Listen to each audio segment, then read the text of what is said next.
नमस्ते, इरा एजुकेशन के YouTube channel में आपका स्वागत है। आज मैं आपको सतलुज नदी के बारे में कुछ ज़रूरी बातें जो हैं वो बताऊंगा। तो सबसे पहले सतलुज नदी की कुल लंबाई 1448 किलोमीटर जो माइल्स में बनती है, 899.74 मील जो है वो इसकी बनती है। हिमाचल में इसकी 320 किलोमीटर लंबाई, और दूसरा ये जो है हिमाचल प्रदेश की सबसे लंबी नदी, और जल ग्रहण क्षेत्र इसका 20,000 स्क्वायर किलोमीटर, और जल अधिग्रहण क्षेत्र सब नदियों में सबसे ज़्यादा है इसका 30.69%।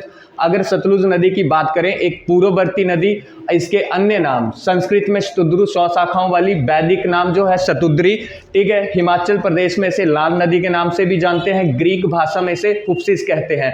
अगर दूसरी इस नदी की बात करें, सतलुज नदी को हिमाचल प्रदेश में बाणासुर जो था वो लेके आया था। उद्गम स्थान की बात करें, तिब्बत चीन में 4555 मीटर की ऊंचाई पर। सिंधु नदी के उद्गम स्रोत से 80 किलोमीटर पश्चिम में मानसरोवर झील के निकट राक्षसताल झील से जो है वो उसका उद्गम होता है।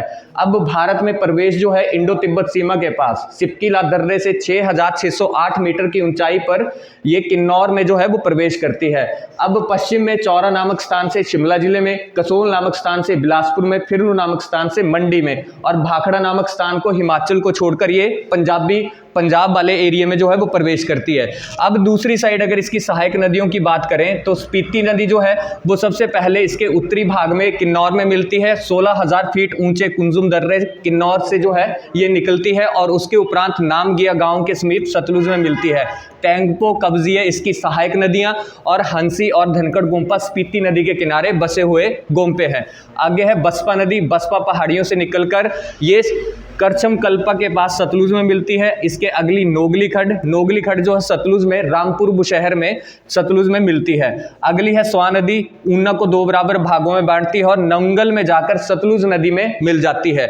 इसको ऊना में दुखों का दरिया नाम से पहचानते हैं, ठीक है। और सहायक नदियां इसकी मलाड़, तक्के वाली, हूम, बरेड़ और गरनी इसकी सहायक नदियां हैं। अगर अन्य बातें जो हैं वो इसकी बात करें, सतलुज की भाखड़ा बांध 226 मीटर ऊंचा, अपनी किस्म का गुरुत्वीय बांध 1963 में बनकर तैयार, और इसके जलाशय को गोविंद सागर नाम से जानते हैं, जिसका नामकरण गुरुओं के 10वें गुरु गोविंद सिंह के नाम के ऊपर ज्यूरी पुल का निर्माण 1889 में।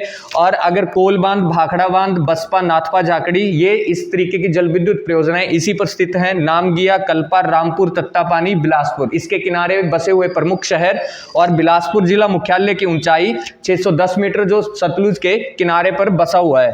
धौलाधार पर्वत श्रृंखला को ये कहां पर काटती है? रामपुर बुशहर में, शिमला डिस्ट्रिक्ट में काटती है। सिंधु अपवाह तंत्र का ये हिस्सा है। इस तरीके से अगर आप रोज ये नॉलेज वाली वीडियो देखना चाहते हैं तो हमारे यूट्यूब चैनल को सब्सक्राइब करें।